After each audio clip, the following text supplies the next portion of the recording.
Oh, Kenta. You've made great progress. Yeah, This. You can't take it to school. I know. Do you really know? No, you always hide and tell me, don't you? Hey, you, are you not hurt somewhere? Well, I'm not hurt. Because there was blood on the floor. Isn't it, Kenta? Come to think of it, there was physical education yesterday. Those big marks are. I don't think it's Kenta's. Yeah, so am I? No. But there's nothing at all. Huh. What this? Wow, it looks painful. No, but it's really, it doesn't hurt at all. But this skin is curled up. No, you're turning it over, aren't you? But it doesn't hurt, does it? Really? Yeah. Well, for now, because I have to go to the company now. Bring me the tape. But if you bring this scratch tape. It is called orthostatic hypotension. Autonomic nervous system. Is oxygen deprived? It's gradually becoming more and more impaired.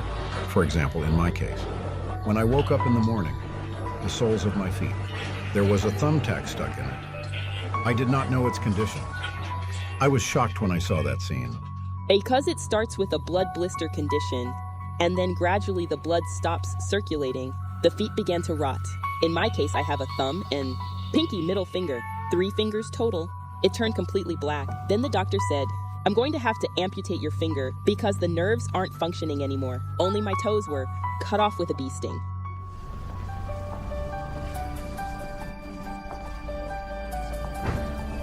Kenta, we'll be hiking this Sunday.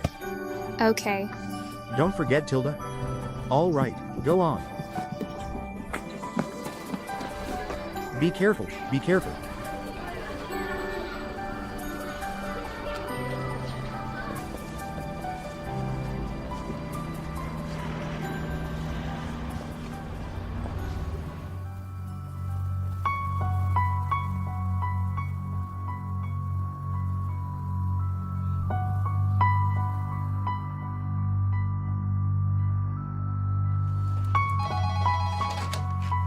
Hi, hello, this is.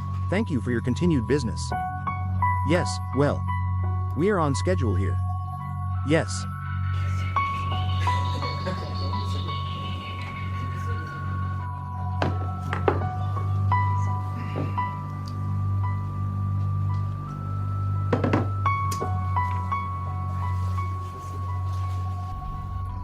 Maybe you should go to the hospital. I'm totally fine with it. I've been a little busy lately. I'm just tired. But one trip to the hospital, and if there's nothing there, that's a good thing. No, I'm perfectly fine with it. You can see it when you look at these numbers. It's only changed a little. And then there was that foot thing a few days ago. No, that was already a big deal. I'm fine now.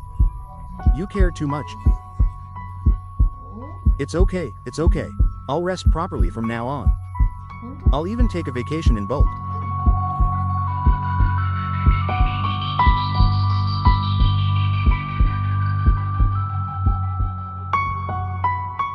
Due to the lack of subjective symptoms, some people are diagnosed with diabetes but are unable to continue going to the hospital.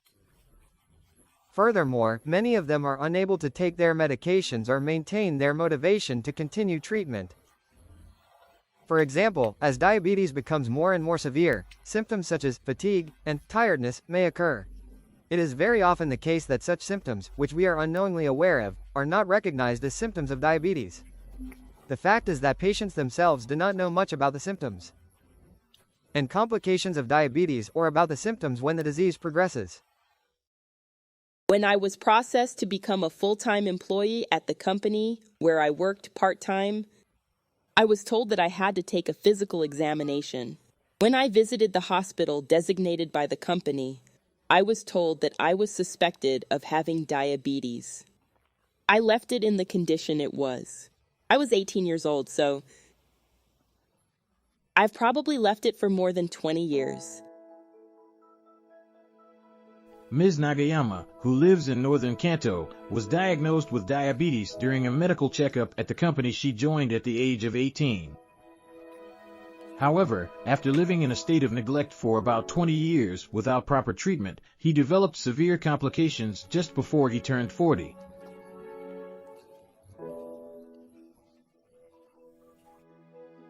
I admired my father, who was a truck driver, so I joined a transportation company and traveled all over the country. But now, except for visits to the hospital for dialysis, she lives quietly at home with her husband and several cats. About 10 years ago, I went to the hospital, though reluctantly, because my body was so sluggish that I just couldn't work. My legs were more swollen than they are now.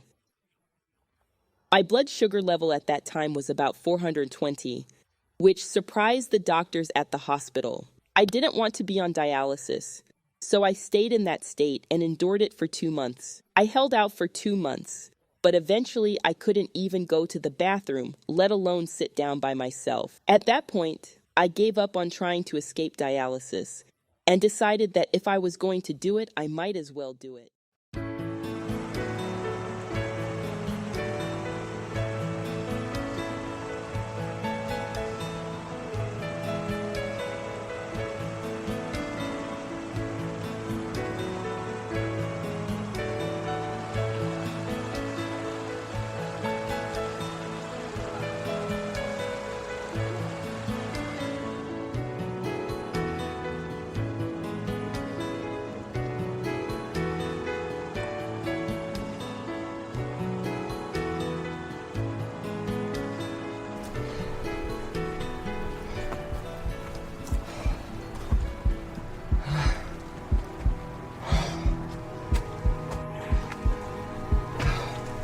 Dad, are you okay?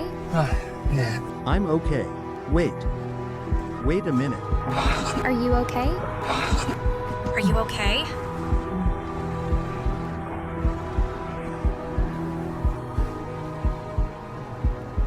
Hello, I need an ambulance. Some people are stuck. Well, the place is in the Akigawa Valley.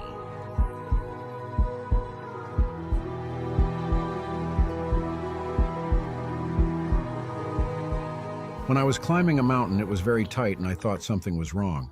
So I went to the hospital and the doctor told me, "You have absolutely diabetes.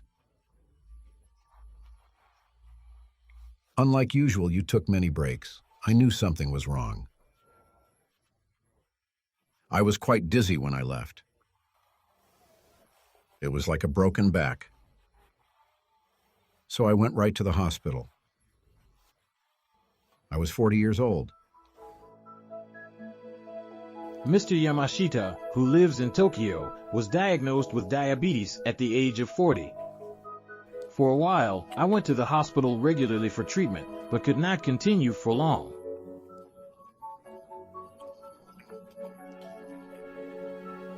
When he turned 50, the wound on his leg did not heal for many months, and by the time he was 55, he had difficulty walking and had to quit his job.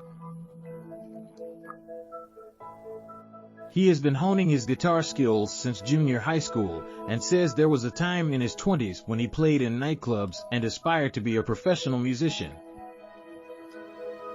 Currently, he continues to live alone, with dialysis 3 times a week and the support of a caregiver and a home care nurse. Then once recovered. If I had followed what the doctor said, he would have said, "Congratulations, you've done it. You are cured," the doctor told me. Hearing those words, I was so relieved that I stopped going to the hospital. Because I was pretty busy at work, so... Then I wonder how many years. My legs started to go numb again, and I knew something was wrong. At that time, I went to the hospital again. When I went to the hospital, the doctor told me, "You already have nerve damage." Mr. Yamada, that must have been tough, about your leg injury. The current disease situation is a complication of diabetes mellitus. Specifically, the complications are nephropathy and neuropathy. As for nephropathy, if the condition continues, dialysis will be necessary. As for your neuropathy, if things continue as they are, you may have to have your right leg amputated.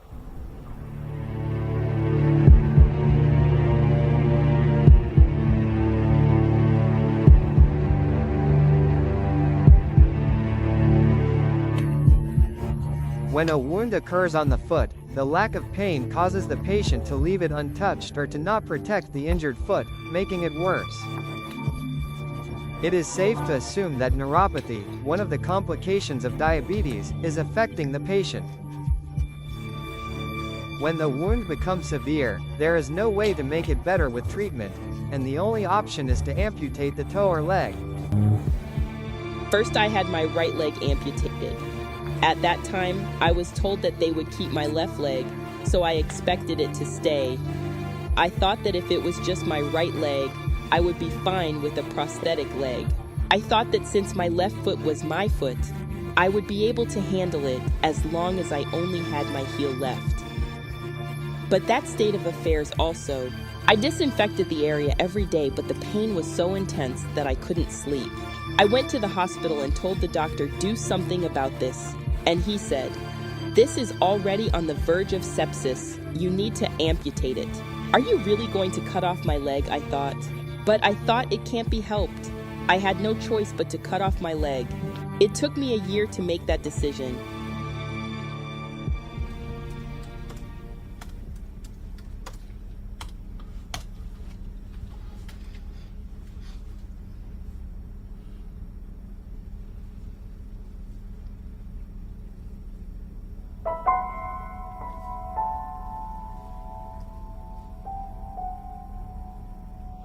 This one is easily recognizable as a pteranodon.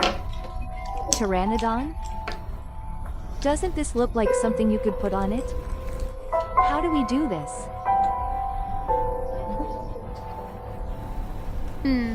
Let's see. Where would that be? Why didn't I face it properly before?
I lived upstairs.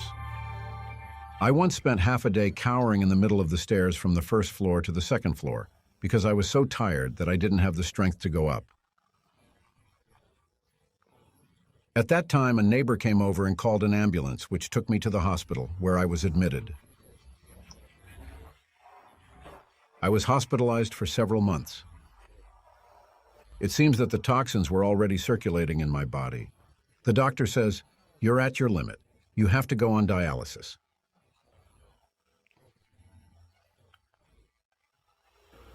In my case, I get dialysis 3 times a week on Tuesdays, Thursdays, and Saturdays.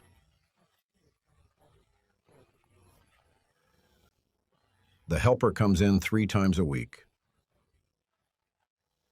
Twice a week, the person in charge of visiting baths bathes me. For bathing, they will bring a tub to your room and wash you. I cannot take a bath by myself. In the bathroom, if I try to step over the tub to get in, I just fall over. The blood doesn't get to my head. Just sitting here like this, I am very energetic. This would not have happened if he had received proper treatment before he became diabetic, i.e., during his pre-diabetic period. I might not have needed dialysis, and my leg might not have rotted and been amputated. If I let it go and say, well, it's okay because I'm not showing any symptoms, then in my case, I needed dialysis and I cut off my foot. My eyes were also damaged. I'm thinking it's better that I don't have symptoms in my head yet.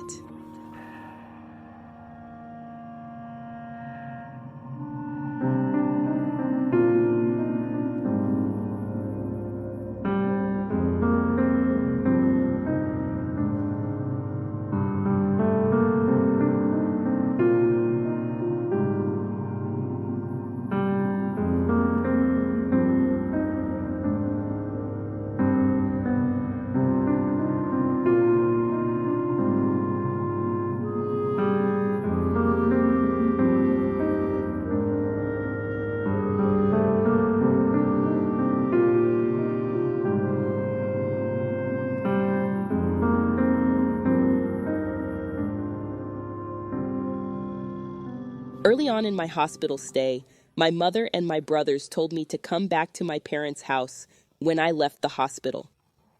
But my family didn't seem to think that both my feet would be cut off. When I told him I was going to have to cut off both legs. My parents' house is not barrier-free. They told me it would cost a lot of money to renovate it and that I should go into an institution. In the beginning, I told me he could come to my parents' house. I was sad because I felt abandoned once both legs were cut off.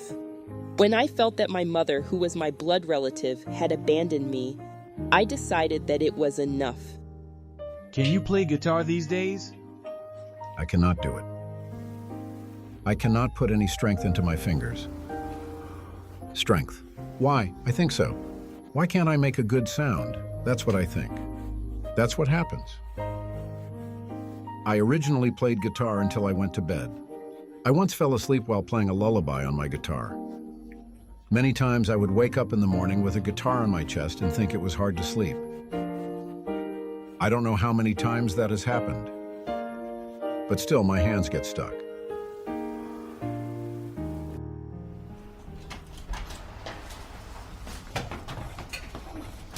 I'm home. Daddy! Sorry I'm late. Daddy, I'm home. Hey, Dad, what's going on? Hey, are you okay?